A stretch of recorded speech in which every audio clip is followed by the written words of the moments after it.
Welcome to Luca is a Billionaire, where the only thing I invest in is your answers.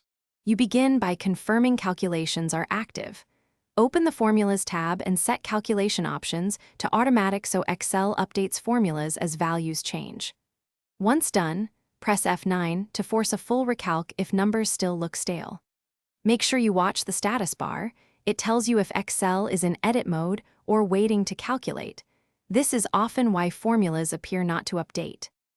Next, you dig into how formulas and cell formatting can block calculation. Toggle Show Formulas to ensure you're not seeing text instead of results, and convert any text numbers into numeric values because formulas won't compute against text.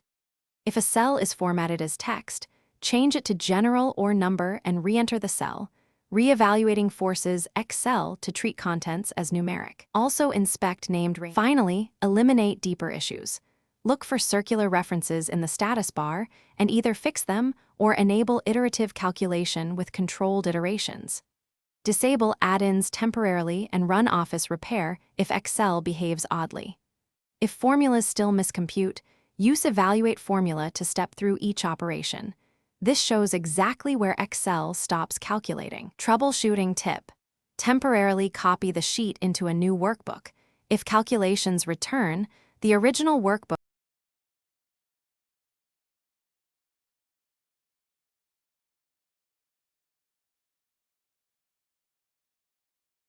Thanks for watching and please subscribe. It's the best investment you'll ever make.